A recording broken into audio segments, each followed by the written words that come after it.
Oi, seja bem-vindo, bem-vinda ao Jornada Literária.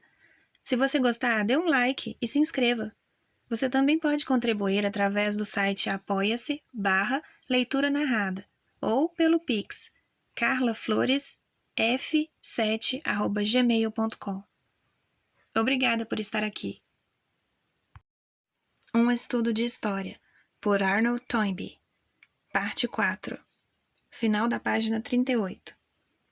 Cumpre-nos agora abordar a questão seguinte: qual foi a sociedade indeterminada na qual o Califado Abáside de Bagdá assinalou a fase final análoga àquela que o Império Romano representou na sociedade helênica?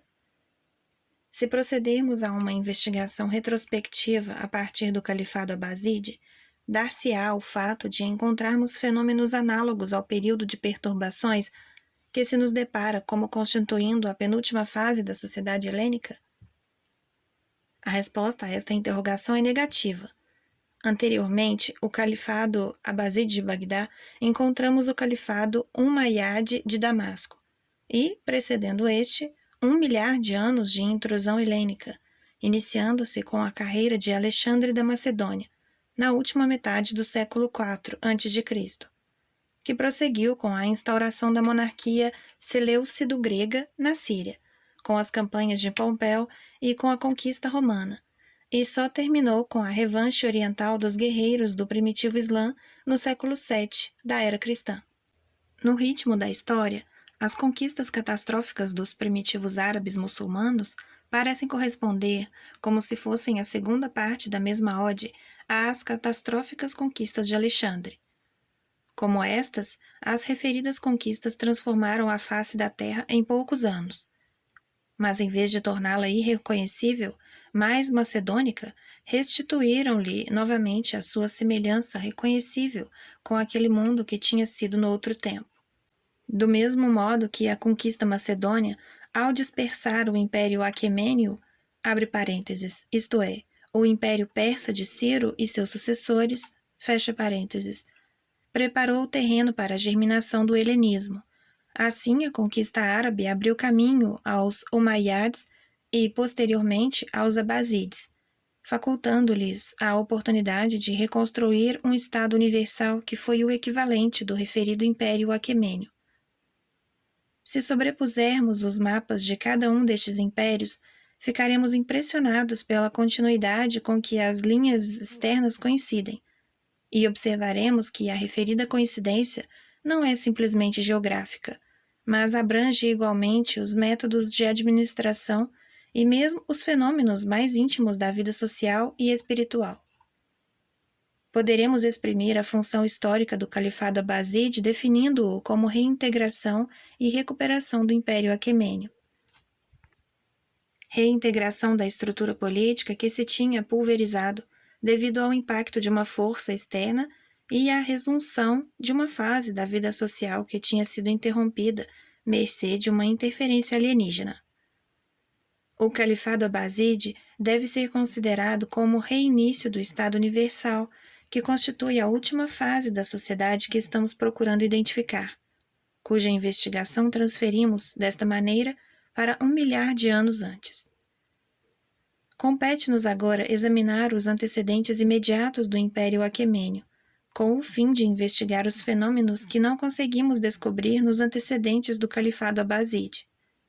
Designadamente, um período de perturbações semelhante ao período que, na história helênica, precedeu imediatamente a fundação do Império Romano. É incontestável a existência de uma similaridade geral entre a gênese do Império Aquemênio e a gênese do Império Romano. A principal diferença de detalhe consiste no fato do Estado Universal Helênico se ter desenvolvido fora do próprio Estado que agiu como principal fator de destruição no precedente período de agitação, enquanto que, no que concerne à gênese do Império Aquemênio, os papéis sucessivamente construtivo e destrutivo que Roma representou foram representados por diferentes estados. O papel destrutivo foi desempenhado pela Assíria, mas justamente quando se achava na iminência de terminar a sua obra, instaurando um Estado universal na sociedade da qual fora o flagelo, a Assíria provocou a sua própria destruição em virtude do excesso militarista que a caracterizou. Exatamente em vésperas do grande final do ato, o protagonista foi dramaticamente derrubado, abre parênteses, no ano 610 a.C., fecha parênteses, e do seu papel se encarregou o inesperadamente determinado ator que tinha, até então, representado um apagado personagem. Os aquemênios colheram o que os assírios tinham semeado. Não obstante, esta substituição de atores não alterou o caráter do drama. Tendo assim discernido o nosso período de perturbações, poderemos talvez agora, finalmente, identificar a sociedade que estamos procurando. Procedendo por exclusão de partes, podemos compreender que a referida sociedade não foi aquela a que pertenceram os assírios. Os assírios, como, aliás, os macedônios, numa fase mais recente de sua longa e emaranhada história, representaram o seu papel, como intrusos que entraram em cena para tornar a sair.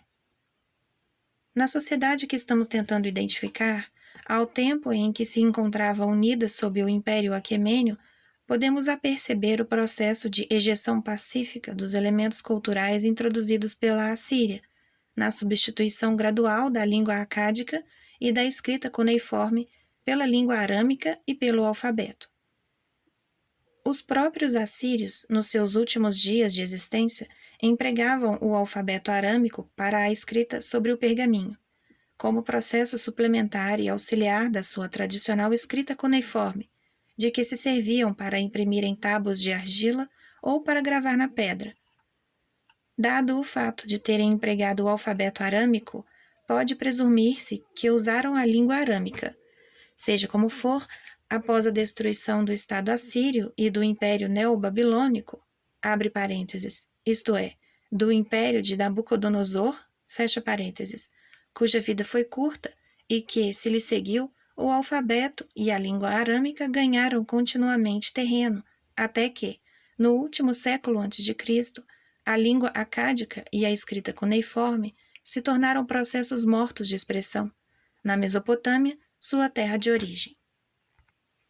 Modificação paralela se pode estabelecer ao considerar a história da língua iraniana, que repentinamente emergiu da obscuridade, como língua dos, abre aspas, medos e dos persas, fecha aspas, que foram os povos dominantes do Império Aquemênio.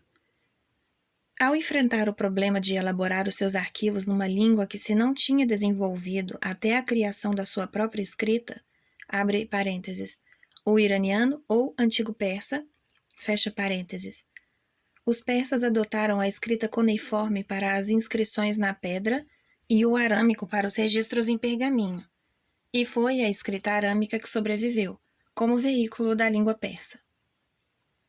De fato, dois elementos culturais, um da Síria, outro do Irã, se mantiveram contemporaneamente e entraram, ao mesmo tempo, em íntima associação um com o outro.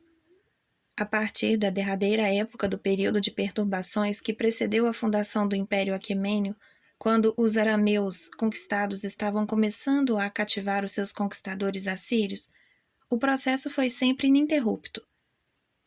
Se tentarmos descortinar este aspecto numa fase anterior, devemos lançar a vista para o espelho da religião e compreender como este mesmo período de perturbações deixou transpirar a mesma inspiração de Zaratustra, profeta do Irã, e nos profetas de Israel e de Judá, seus contemporâneos.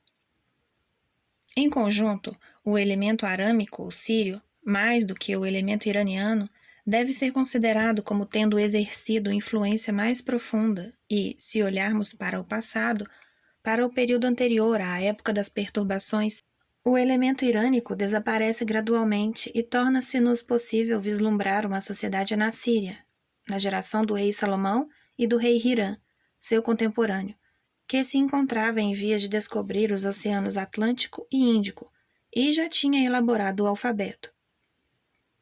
Chegados a este ponto, conseguimos finalmente identificar a sociedade na qual se, abre aspas, filiaram, fecha aspas, as duas sociedades gêmeas islâmicas, abre parênteses, que subsequentemente se fundiram numa só, fecha parênteses. chamar-lhe-emos a sociedade siríaca. À luz desta identificação, seja-nos permitido olhar novamente para o Islã, que foi a Igreja Universal por intermédio da qual a sociedade siríaca revelou ser a origem das sociedades iraniana e árabe. Será possível observar, nesta altura, uma interessante diferença entre a maneira como se desenvolveu o islamismo e o que ocorreu com o cristianismo. Observemos que o germe do poder criador na cristandade não foi de origem helênica, mas de origem alienígena. Abre parênteses, isto é, de origem siríaca, como agora sabemos, desde que conseguimos identificar a referida sociedade. Fecha parênteses. Contrastando com esta característica, poderemos observar que o germe criador do islamismo não foi estranho à sociedade siríaca, mas nela se originou. A inspiração de Maomé, seu fundador, radicou-se, em primeiro lugar, no judaísmo, religião puramente siríaca, e, em segundo lugar, no nestorianismo, modalidade do cristianismo em que o elemento siríaco recuperou o seu ascendente sobre o elemento helênico. É evidente que uma grande instituição, como ser uma Igreja Universal, não é jamais, abre aspas, descendente de pura linhagem, fecha aspas, de uma única sociedade. No caso do cristianismo, conhecemos a influência exercida por elementos helênicos, derivados do mistério das religiões e da filosofia helênicas. Semelhantemente, mas em escala muito menor, poderemos observar influências helênicas no islamismo. Na realidade, porém, o cristianismo é uma igreja universal originária de um germe estranho à sociedade na qual desempenhou seu papel, ao passo que o Islã se originou de um germe indígena. Cumprir-nos-á, finalmente, avaliar os respectivos graus de deslocação das sociedades filiadas, irânica e arábica, em relação à sede original da sociedade siríaca, da qual descenderam. A linha base da sociedade irânico-islâmica, da Anatólia à Índia, apresentou-se consideravelmente deslocada. Em compensação, a sede originária da sociedade arábico-islâmica, na Síria e no Egito, abrangeu toda a sociedade siríaca, e a sua deslocação foi relativamente pequena. A sociedade índica. A sociedade a cujo exame vamos agora proceder é a sociedade hindu. E neste caso, como no anterior, discernimos em plano de fundo os nossos padrões estandardizados da existência de uma sociedade mais remota para além do horizonte. Neste caso, o Estado Universal foi o Império dos Guptas, abre parênteses, cerca 375 a 475 da nossa era, fecha parênteses.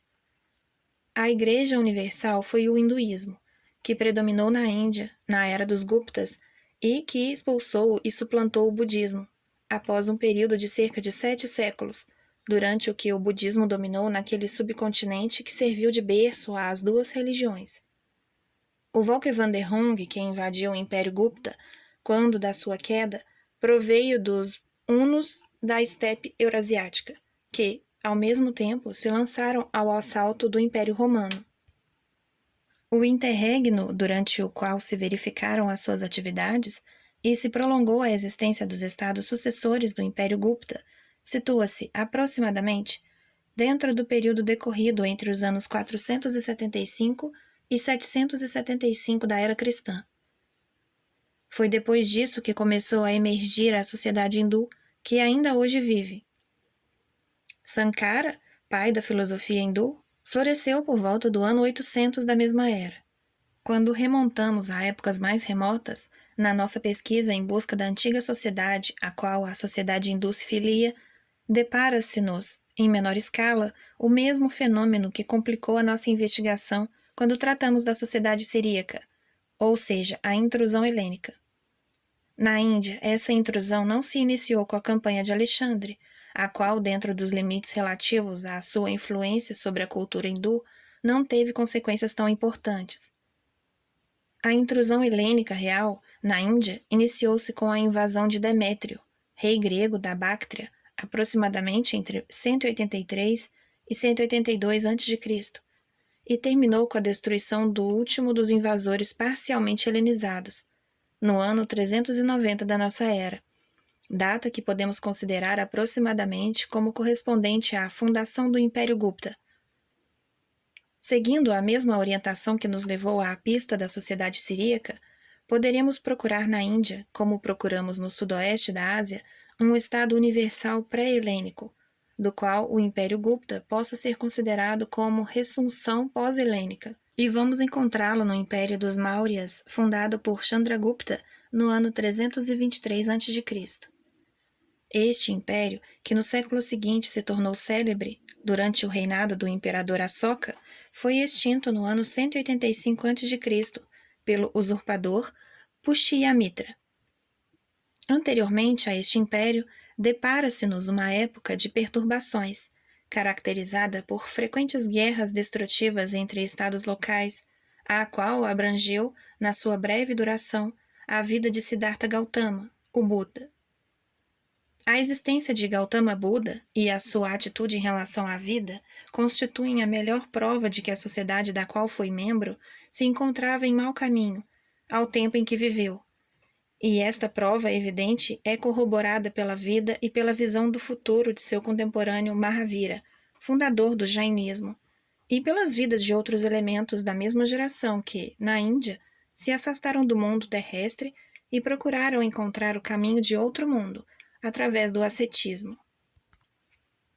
No mais remoto dos remotos planos de fundo, para além deste período de perturbações, podemos descortinar uma época de desenvolvimento que ficou documentada nos livros védicos. Assim conseguimos identificar a sociedade da qual descende a sociedade hindu. Seja-nos permitido chamar-lhe sociedade índica.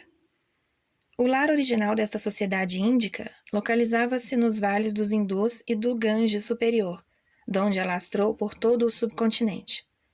A sua situação geográfica foi, pois, virtualmente idêntica à da sociedade que lhe sucedeu. Final da leitura da parte 4 do livro Um Estudo de História. Sinta-se à vontade para comentar ou abrir algum debate. Não se esqueça de curtir e, principalmente, de se inscrever. Obrigada por estar aqui. Até a próxima!